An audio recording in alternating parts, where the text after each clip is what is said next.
मेरी उम्र 32 साल है और मैं कराची के एक पुराने मोहल्ले में अपने शौहर और 2 बच्चों के साथ रहती हूँ। मेरी जिंदगी बज़ाहिर एक आम सी औरत की जिंदगी लगती है, लेकिन हकीकत में मेरे दिल के अंदर एक ऐसा खला है जिसे अल्फाज में बयान करना आसान नहीं। मैंने शीशे में अपने आपको जब भी देखा है तो मुझे लगा कि कुदरत ने मुझ पर बड़ा करम किया है। मेरा साफ रंग, दरमियाना कद और चेहरा किसी हद तक प्रकशिश है।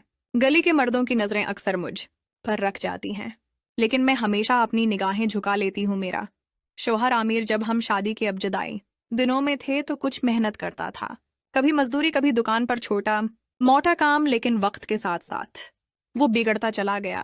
पहले सिगरेट, फिर निशा करने लगा, फिर दोस्तों के साथ आवारा गर्दी करता। आहिस्ता आहिस्ता उसका सारा ध्यान नौशे और बाहर के चक्कर में लगने लगा। मैं अक्सर सोचती हूँ कि मेरे नसीब में यही लिखा था, एक औरत को सब से ज्यादा अपने शौहर की तवज्जो चाहिए होती है, लेकिन मुझे तो जैसे वो हक भी नसीब नहीं हुआ था। हमारे 2 बच्चे हैं, एक बेटा 7 साल का और एक बेटी 5 साल की। अनमासूम बच्चों की खातिर मैं सब कुछ बर्दाश्त करती रही, दिन रात मेहनत कर के घर को संभालती रही, लोगों के कपड़े सिलाई करती, कभी मोहल्ले में बच्चों को कुरान पढ़ाती ताकि थोड़ा बहुत खर्च निकल आए। लेकिन घर के किराए का बोझ मेरे कंधों पर एक पहाड़ की तरह चढ़ रहा था। हम जिस घर में रहते थे वो एक छोटा सा घर था। उसका मालिक 50 साल की उम्र का आदमी था, दरमियाना कद, थोड़ा सा पेट निकला हुआ, लेकिन साफ सुथरा और रख रखाव वाला आदमी था।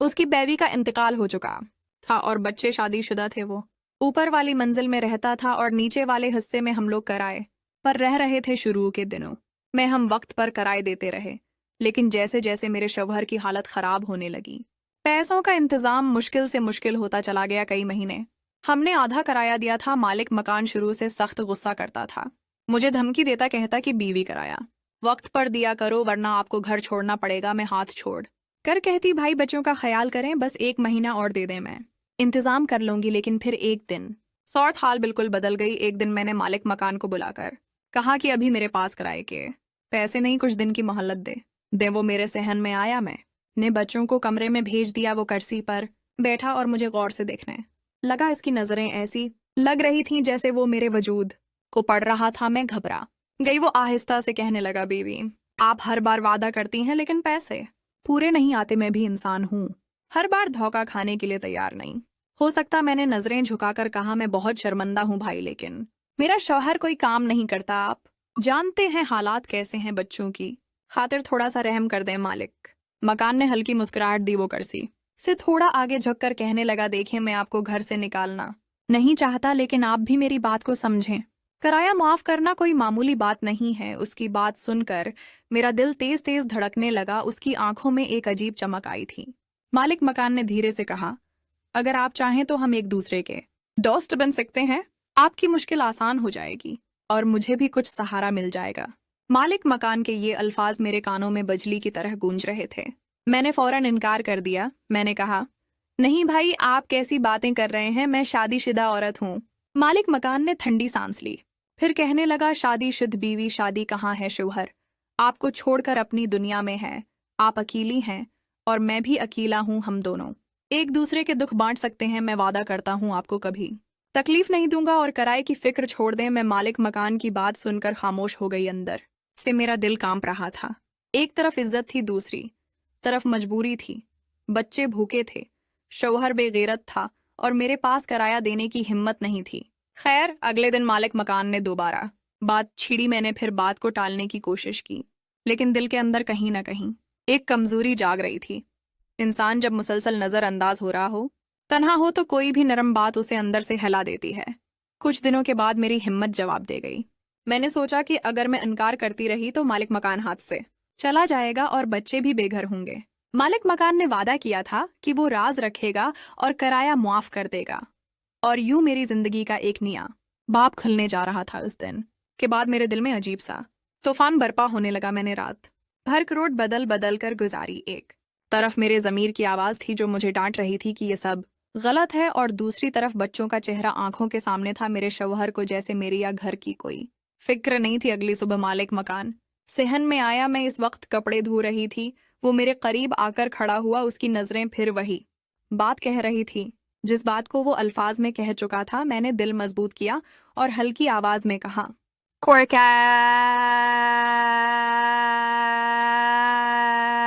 वो अक्सर नीचे आकर मेरे साथ पेट जाता, कभी चाय पीता, कभी कोई बात करता। पहले तो मुझे शर्म आती, लेकिन आहिस्ता आहिस्ता मैंने महसूस क्या कि उसकी मौजूदगी मुझे अजीब सा सुकून दे रही है। मेरे दिल के अंदर जो खला था वो भरने लगा। एक दिन दोपहर को बच्चे सो रहे थे। मालिक मकान आया, कहने लगा, मैं आपके लिए कुछ लाया हूं। उन्होंने एक पिकट खोला। इस पिकट में बहुत अच्छे कपड़े थे।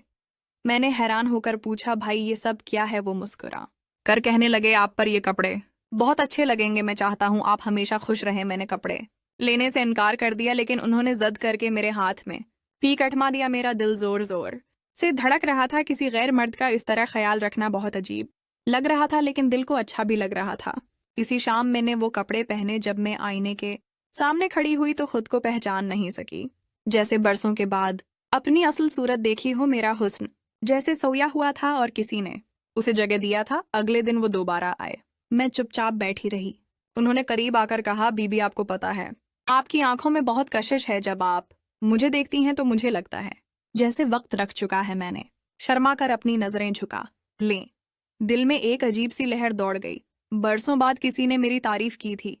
शिवहर तो मुझे देखता नहीं था। दिन ऐसे ही गुजरते चले गए। हमारा ताल्लुक दोस्ती से आगे बढ़ने लगा। वो कभी मेरा हाथ पकड़ लेता, कभी बातों में मेरी तारीफ करके मुझे मुस्कुराने पर मजबूर कर देता। मेरे अंदर एक ऐसी औरत जाग चुकी थी जो बरसों से नजरअंदाज हो रही थी। एक शाम जब अंधेरा छा रहा था, बच्चे खेलने के लिए बाहर गए हुए थे। वो अंदर आया। मैं किचन में खड़ी दाल पका रही थी। वो आहिस्ता से मेरे करीब आया। उसके कदमों की आहट से मेरा दिल धड़कने लगा। उसने मेरे कान में सरगोशी की कहने लगा, आप अकेली बहुत दिनों से बर्दाश्त कर रही हैं, अपने आप को क्यों अजियत दे रही हैं? मैं चुपचाप खड़ी रही। उन्होंने मेरा हाथ थाम लिया। मेरा जिस्म कांप रहा था, लेकिन दिल में अजीब सा सुकून था।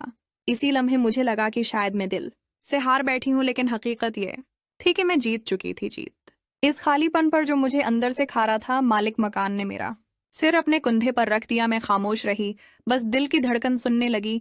वो लम्हा मेरे लिए अजीब था। गुनाह का एहसास भी था, लेकिन साथ दिल को एक सुकून भी मिल रहा था। आहिस्ता आहिस्ता ये मुलाकातें बढ़ती चली गईं। वो जब भी आता मैं उन के लिए चाय बनाती, कभी बातों ही बातों में हंसने लगती। मेरे दिल में अब कोई शर्म नहीं थी, बल्कि मैं उसके आने का इंतजार करती थी। और फिर एक दिन ऐसा आया जब मैंने खुद उनके करीब जाना चाहा।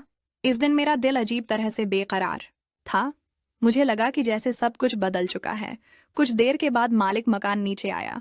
उसने मुझे देखा तो हैरान होकर पूछने लगा, आज आप मेरा इंतजार कर रही हैं? मैंने नजरें झुका ली, लेकिन अपनी मुस्कुराहट को छुपा ना पाई। उसने करीब आकर कहा, आपकी ये खामोशी सब कुछ कह रही है।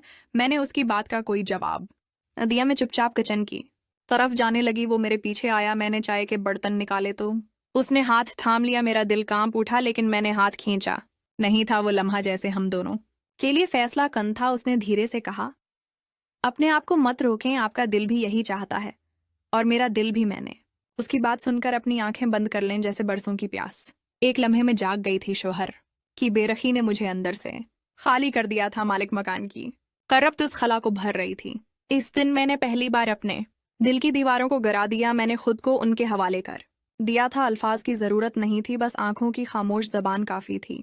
वो लम्हे इतने तेज थे कि मैं सब कुछ भूल गई। बाहर की दुनिया किया कहेगी, इज्जत क्या होती है, कुछ भी याद नहीं था। सिर्फ एक औरत और एक मर्द की ख्वाहिश बाकी रह गई थी। जब जज्बात ठंडे हुए तो मैंने अपनी सांसों की तेजी को महसूस किया। मालिक मकान मेरे करीब बैठा था, मेरा हाथ थामे हुए था। उसकी आंखों में अजीब सुकून था। कहने लगा, आप जानती हैं, आपने मेरी जिंदगी को बदल दिया। मैंने आहिस्ता से कहा, नहीं भाई, असल में आपने मुझे जिंदा किया। मैं तो बरसों से सिर्फ सांस ले रही थी।